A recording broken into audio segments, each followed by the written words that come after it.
T'as une bonne offre, t'as même quelques clients qui t'ont dit que c'était super, sans compter que toi, t'es certain que c'est vraiment l'offre qu'il faut à ta cible et pourtant tu galères à signer et à faire du chiffre d'affaires. Et là, le réflexe que t'as, c'est de te dire, soit il faut que j'augmente mes prix ou que je baisse mes prix, ou il faut que je poste plus sur les réseaux sociaux, que je développe un nouveau réseau social, que je me lance dans le réseautage ou même que je dois refaire en fait toute mon offre. 9 fois sur 10, c'est pas ça le problème.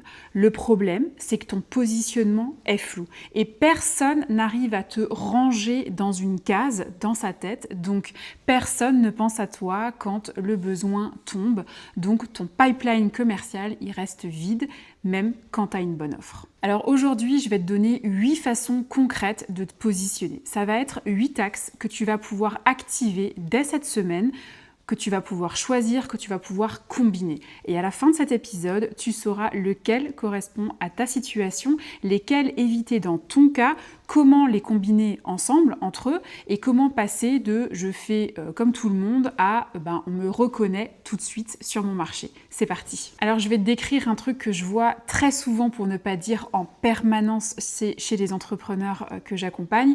Quand on commence à bosser ensemble dans un de mes programmes, et notamment mon programme d'accélération business, je leur pose toujours la même question. Explique-moi ce que tu vends et à qui, comme si je n'étais pas du tout du métier. Et là, dans 80% des cas, j'entends une variation de la même phrase. J'aide les entrepreneurs à structurer leur business, ou bien j'accompagne les indépendants à mieux vendre, ou encore j'aide les femmes à se lancer. Dans le pire des cas, ça commence par un « alors en fait, voilà » suivi d'une longue phrase interminable qui va durer de longues minutes où je comprends absolument rien parce que en fait tu m'as perdu au bout de 10 secondes, j'ai complètement décroché. Tu vois où est-ce que je veux en venir? En fait, ces phrases-là, elles sont vides, elles ne disent rien de spécifique, elles ne disent pas qui tu aides exactement, ni comment tu les aides, ce qui te différencie de ta concurrence et à quel moment précis tu interviens. Et du coup, ça fait un peu une espèce de bouillie marketing qu'on te vend en fait à toutes les sauces sur Instagram, mais qui n'a jamais fait avancer personne en business en réalité. Et le problème, c'est que dans la tête de ton prospect, en fait, c'est l'enfer. Parce qu'un cerveau qui hésite à acheter, c'est un cerveau qui va chercher des raccourcis, il cherche la personne qui va répondre à son problème spécifique. Et quand il tombe sur quelqu'un de flou, comme toi typiquement, en fait il va passer. Il va scroller, il va oublier et en gros, 80% des solopreneurs sont dans cette zone floue. Alors je vais te dire un truc qui va te faire comprendre à quel point c'est récurrent, tout ça. Sur les centaines d'entrepreneurs que j'ai vus passer dans mes accompagnements, que ce soit création d'entreprise ou accélération business ces 3 dernières années, c'est même devenu pour moi un diagnostic en 30 secondes. Si la personne, en introduction de notre premier rappel, de notre premier échange, ne peut pas me dire en une seule phrase qui elle aide et à quel moment précis, je sais qu'on va devoir bosser le positionnement avant tout le reste, avant le marketing, avant l'offre, avant le prix. Et ça, c'est 8 cas sur 10 pour ne pas dire 9 cas sur 10. Et d'ailleurs, en ce moment, quand tu candidates à un de mes programmes d'accompagnement, c'est souvent la question que je te pose lors du rendez-vous qu'on a ensemble pour faire le point sur ton besoin et savoir si je suis la bonne personne pour t'accompagner. Et donc, ça me permet de savoir en 3 secondes si c'est le cas ou pas. Et là, je vais te dire une chose que tu as déjà entendue à peu près 1000 fois, je suis sûre, c'est que vendre à tout le monde, c'est vendre à personne. Mais derrière, il y a un vrai mécanisme commercial. Quand quelqu'un envisage d'acheter chez toi, il fait inconsciemment un calcul. Elle, c'est la personne pour moi, ou bien c'est une personne parmi d'autres. S'il ne peut pas trancher, en fait, il va choisir la sécurité. Et la sécurité, c'est de ne pas acheter, tout simplement. C'est aussi simple que ça. Le positionnement, c'est exactement ça, c'est l'étiquette mentale qu'on te colle dans la tête du prospect. Et le truc, c'est qu'on te colle une étiquette de toute façon, quoi qu'il arrive. Donc, soit tu vas choisir la tienne, soit tu subis celle qu'on te met. Et dans 99% des cas, l'étiquette qu'on te met sans que tu choisisses, c'est encore une parmi d'autres. Donc, tu es en fait interchangeable de toutes les personnes interchangeables. Et un prospect ne paye jamais le prix fort pour quelque chose d'interchangeable. Si tu as 1 an, 2 ans, 3 ans d'activité derrière toi sans avoir fait ce travail, tu sais ce que ça veut dire. Ça veut dire que en fait, t'avances avec un frein à main. Tu peux poster tous les jours sur les réseaux sociaux, prospecter à fond, faire toutes les actions du monde. Si ton positionnement il est flou, tu es en train de remplir un seau percé plein d'eau.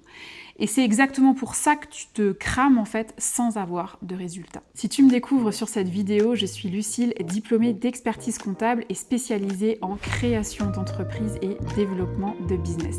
J'ai bossé pendant plus de 17 ans dans la profession d'expert comptable et depuis plus de 3 ans maintenant, j'aide les solopreneurs et les indépendants à lancer un business rentable, trouver leurs premiers clients ou structurer leur activité pour booster leur chiffre d'affaires s'ils ont déjà créé leur entreprise.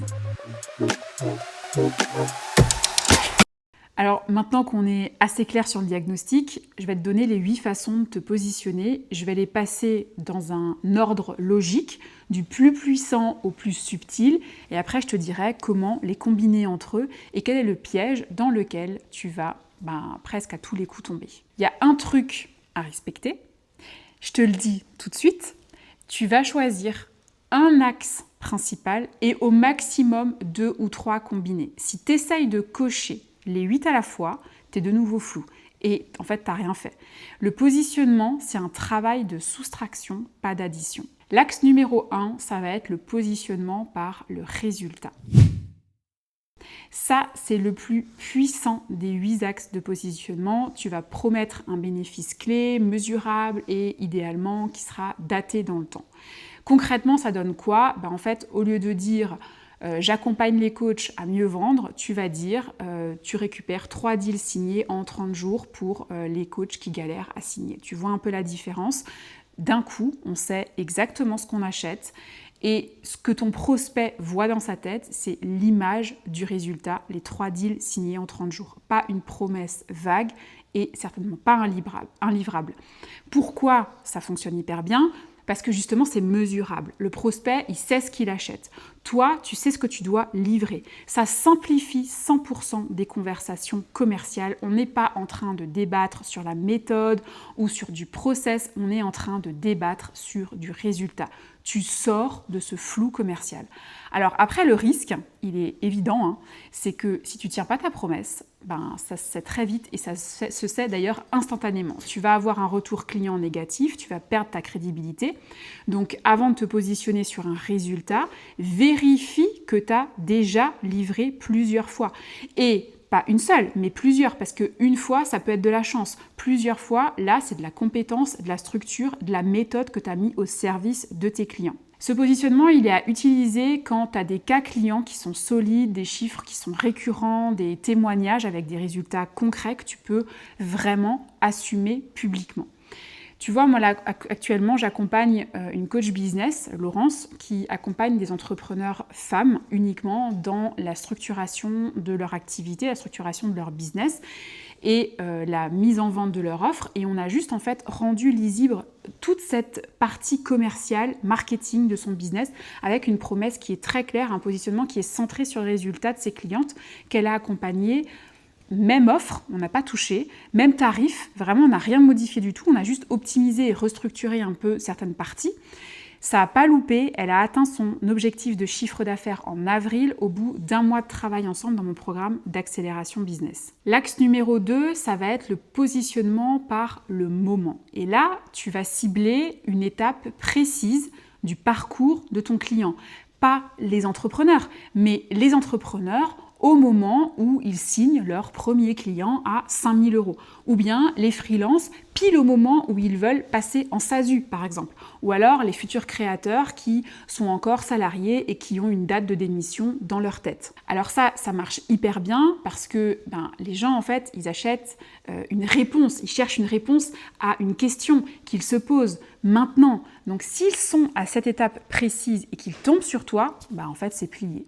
Tu deviens la personne pile qui arrive au bon moment. Et un prospect au bon moment, c'est 3 fois plus simple à convertir qu'un prospect tiède qui n'est pas mature encore et qu'il va falloir éduquer. Alors le risque, c'est que c'est un marché qui est beaucoup plus étroit. Donc si tu cibles le mois 0 de la création par exemple, tu as moins de prospects que si tu cibles tous les entrepreneurs, on est bien d'accord. Mais, et ça c'est super important, le taux de conversion est absolument dingue parce que tu es pile dans le timing. Et entre 1000 prospects froids dont tu vas convertir peut-être 1% et 100 prospects au bon moment dont tu vas convertir 30%, en fait, le calcul, il est vite fait. Alors ça, tu vas l'utiliser, cet axe-là, quand tu connais bien une transition précise, un passage que les gens vivent et typiquement qui va les angoisser, cette espèce de douleur. Troisième axe, ça va être le positionnement par le client.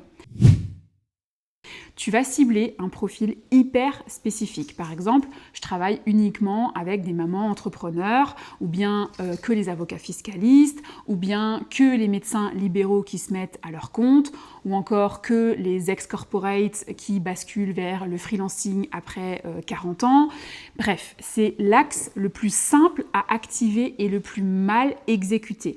Parce que la majorité, malheureusement, n'analyse pas leur cible et croient la connaître, alors qu'en fait, pas du tout. Et ça, c'est de nouveau la base. On en revient toujours au même.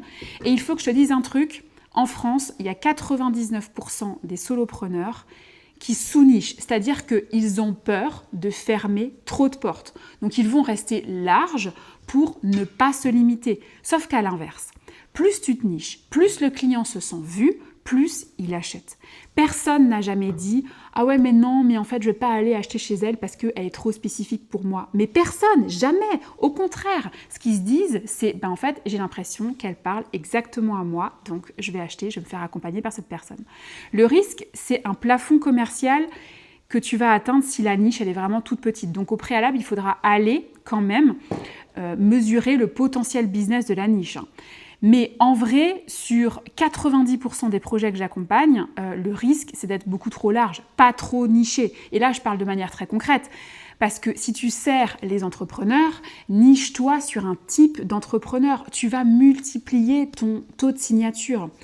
J'accompagne en ce moment une cliente dans mon programme d'accélération business qui est avocate spécialisée sur tout ce qui est droit du travail, spécifiquement en défense des salariés et principalement des salariés cadres. Donc une activité qui est quand même très nichée, un point de droit très niché, la cible aussi. Et le problème, c'est que dans sa communication au sens très très large, donc site internet, post sur les réseaux sociaux, etc., cette niche, en fait, elle ne se ressentait pas. Donc du coup, elle avait du mal à attirer les bons prospects, du coup les salariés cadres, et pour avoir des clients, parce que elle avait des charges à sortir, à payer, elle devait parfois sortir un peu du cadre de sa niche, et les résultats, c'était que ces dossiers étaient pas rentables de ouf, parce que en fait, ce n'était pas forcément le droit qu'elle pratiquait, donc elle y passait beaucoup trop de temps sur les dossiers. Bref, on a revu tout son marketing et toute sa communication, et là, elle est full au niveau de ses clients. Elle doit même d'ailleurs recruter des juristes pour déléguer une partie de sa production. C'est la preuve que la niche, tu vois, ça fonctionne.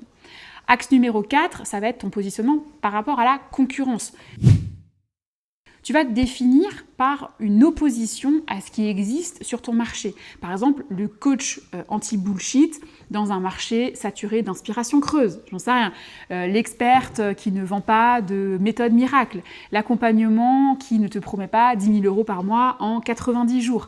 Cet axe-là, il est hyper puissant quand le marché il est saturé d'un seul type de discours. Parce qu'en fait, tu vas devenir la voix dissonante. Et la voix dissonante, en fait, elle est mémorable. Les gens, ils vont te détester ou bien t'adorer parce que c'est clivant, mais ils vont pas t'oublier, en fait.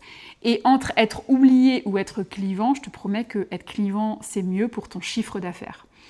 Le risque, évidemment, si tu attaques nommément des personnes ou des marques, par exemple un tel ou un tel, tu vas pouvoir te créer des ennemis et perdre un peu en sérieux. Parce que la règle, c'est d'attaquer le pattern, tu vois, la promesse, pas les gens. T'attaques les promesses de millionnaires en 6 mois et pas un tel qui promet d'être millionnaire en 6 mois. Tu vas attaquer le discours, pas la personne. Sinon, ça devient vraiment très personnel et là, ça va te desservir. Parce que en termes d'image commerciale, il n'y a rien de pire que de taper sur la concurrence. Alors ça, c'est à utiliser quand ton marché est saturé d'un même discours et que tu as une conviction contraire, une vraie conviction contraire fondée sur ton expérience et tes résultats clients. L'exemple connu pour que tu visualises un petit peu, c'est Apple qui a passé des années à se construire contre le PC, Windows, corporate, ennuyeux.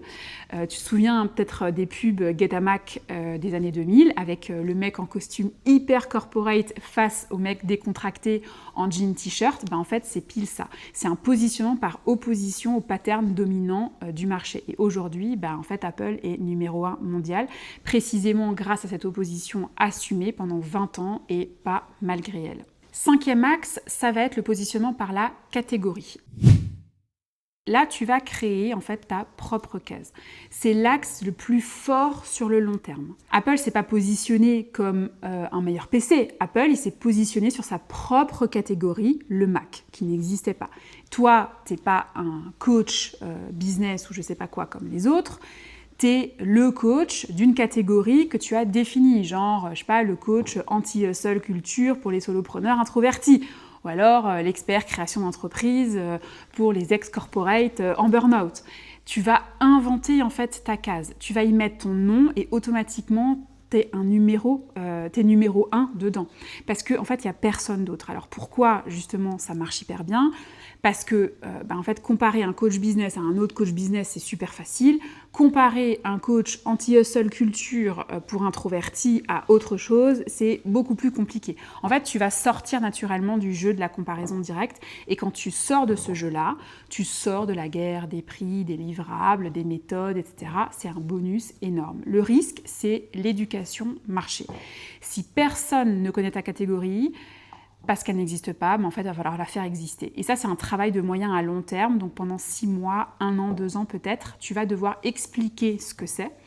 Mais une fois que c'est ancré, tu es seul sur ce créneau et c'est vraiment extrêmement difficile à copier. Alors, ce positionnement-là, il est à utiliser quand tu as une vision qui est très singulière de ton métier, que personne ne porte et que tu es prêt à investir dans l'éducation marché pendant plusieurs mois avant que ça ne paye. Ce n'est pas toujours le cas de tout le monde, ni le cas de tous les comptes en banque de tout le monde. L'axe numéro 6, c'est le positionnement par l'attribut.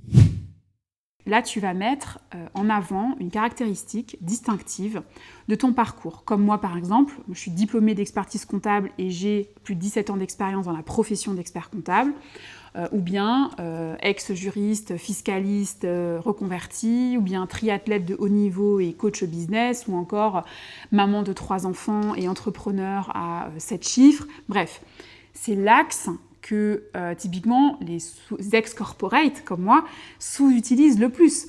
Tu as un parcours qui est hyper rare, tu as un diplôme qui est hyper spécifique, tu as un vécu qui est hors norme, en fait, mets-le en avant.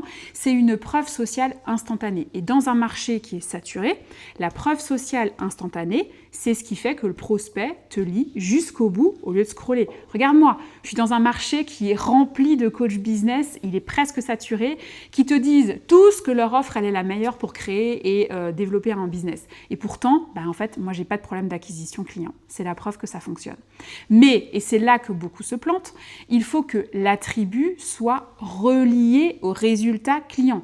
17 ans dans la pub ou dans l'expertise comptable, ça ne suffit pas. Il faut 17 ans dans la pub ou dans l'expertise comptable, donc je sais exactement ce qui fait cliquer un prospect, ce qui fait marcher un business.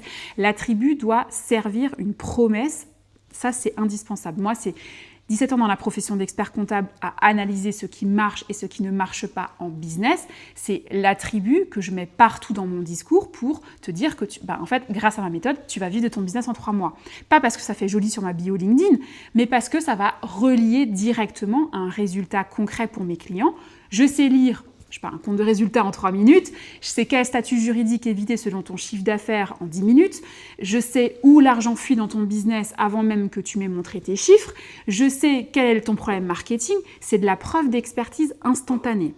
Ça, c'est à utiliser quand tu as un parcours, un diplôme, un vécu ou une expertise qui est rare et qui peut se traduire en résultat tangible pour ton client. L'axe numéro 7, ça va être le positionnement par l'émotion. Tu vends une identité, une valeur, un état, et pas seulement en fait un service ou un produit. Ça va être la liberté totale, ou l'audace tranquille, ou construire un business sans se trahir, ou bosser moins, gagner mieux, sans culpabiliser. Cet axe-là, il est très bien pour fidéliser. Les gens n'achètent pas seulement un service, ils achètent en fait une version d'eux-mêmes. Le client n'achète pas un accompagnement pour structurer son business, il va acheter à devenir cet entrepreneur posé, structuré, qui pilote son activité sans stress et qui peut prendre 3 semaines de vacances sans son business qui va s'écrouler. C'est ça en fait qu'il achète, vraiment. C'est la version améliorée de lui-même. Alors, le risque, c'est que si tu as que l'émotion, ça devient flou. L'émotion doit toujours s'appuyer sur du concret. Sinon, tu vas être catalogué, malheureusement, dans la rubrique des vendeurs de vent. La règle, c'est émotion plus résultat, pas émotion seule. La liberté financière seule, c'est creux, mais la liberté financière, parce que tu as un système d'acquisition qui tourne 7 jours sur 7 sans toi, là, c'est beaucoup plus concret. Alors, ce positionnement-là, il est à utiliser quand tu peux articuler ton émotion à un résultat concret et quantifiable. Pense à Starbucks. Ils te vendent pas forcément un café moyen, pour ne pas dire dégueulasse, mais hors de prix. Ils te vendent une appartenance sociale, celle de l'entrepreneur qui bosse dans un café, devant son joli MacBook, dans un endroit hyper beau, qui respire le bonheur et qui a la liberté de faire ce qu'il veut de ses journées, contrairement à tous les autres qui bossent dans un open space, sans fenêtre, de 9h à 17h du lundi au vendredi. C'est ça que ça véhicule, acheter un café Starbucks. Axe numéro 8, ça va être le positionnement par le prix.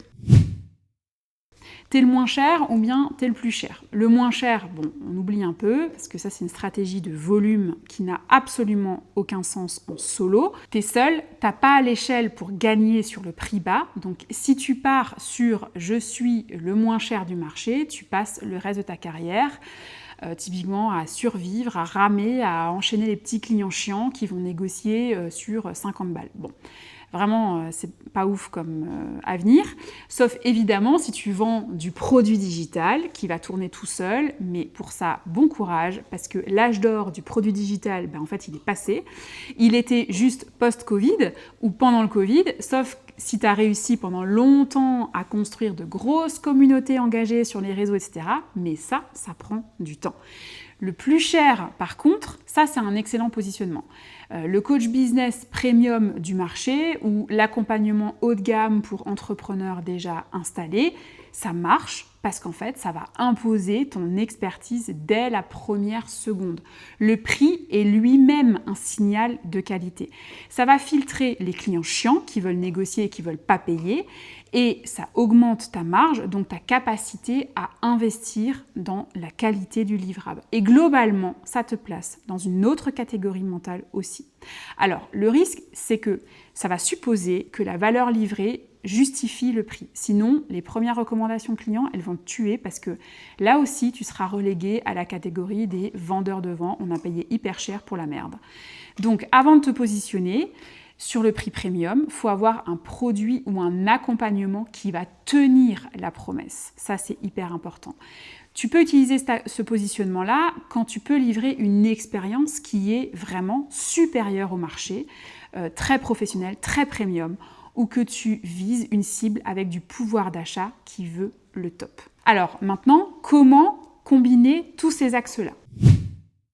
La règle simple, c'est que tu as un axe principal et un axe secondaire, ça c'est l'idéal. Maximum 3. Au-delà, tu redeviens de nouveau flou. Je vais donner quelques exemples de combinaisons qui marchent vraiment bien pour que tu visualises ce que ça peut donner. Par exemple, axe 1, résultat, plus axe 3, client, ça peut être 3 deals signés en 30 jours pour des coachs solopreneurs. L'axe 2 du moment, plus l'axe 6, la tribu, ça va être j'accompagne les futurs créateurs encore salariés grâce à mes 17 ans en cabinet d'expertise comptable. L'axe 5, catégorie, plus l'axe 4, concurrence, ça peut être le coach anti-hustle culture dans un monde saturé de promesses de millionnaires. Le piège dans lequel tu vas tomber, je te le dis pour que tu l'évites tout de suite, c'est que tu vas vouloir cocher 6 axes pour ne pas te limiter. Et c'est ça exactement l'erreur que tu vas faire parce que tu dois te limiter. C'est tout l'enjeu en fait du positionnement. Donc le jour où tu acceptes de fermer 4 portes, tu as les 4 autres qui s'ouvrent en grand. Et là, tu vas me dire, oui, mais Lucille, si je me niche de trop, je perds des opportunités. Oui, mais non, en fait. Tu vas effectivement perdre des opportunités, mais des opportunités qui sont floues. Mais tu gagnes en contrepartie des opportunités qui sont précises. Et celles-là, en fait, tu les convertis 5 fois mieux. Alors, on va récapituler rapidement. Il y a 8 axes. Résultat, moment, client, concurrence, catégorie, attribut, émotion et prix. T'en choisis un principal, 2 ou 3 maximum combinés. Tu testes pendant au moins 6 semaines, au moins, je dirais même d'ailleurs 8, avant de juger les résultats et tu mesures sur 3 questions simples. Est-ce qu'on me reconnaît? Est-ce que je signe plus facilement? Est-ce que les clients qui viennent sont les bons, ceux que je veux vraiment? Et le truc qu'il faut que tu retiennes, c'est qu'un positionnement clair, c'est pas juste un truc qu'on va poser en 30 minutes en mangeant son sandwich un midi. C'est un travail qui va te demander de regarder froidement tes données clients, tes données prospects, ton parcours, ton marché, de faire des choix qui font peur. Le jour où tu acceptes de fermer des portes consciemment, c'est là, tu verras, que ton business va décoller. Alors si tu veux aller plus loin et qu'on travaille ensemble tout ça avec quelqu'un qui a typiquement la tête froide, tu as 2 solutions. Le pack business si tu veux avancer en autonomie avec tous mes outils, mes conseils concrets et mes méthodes, ou bien l'accompagnement individuel auquel tu peux candidater si tu veux qu'on bosse ensemble directement sur ton business, que tu sois en phase de création d'entreprise ou que tu sois déjà entrepreneur, le lien il est dans la description. Si cet épisode t'a aidé, like et abonne-toi à la chaîne si tu es sur YouTube ou mets un avis 5 étoiles et abonne-toi si tu es sur les plateformes d'écoute et notamment Apple Podcast et Spotify. Et n'oublie pas, tout le monde peut lancer un business et réussir, toi aussi.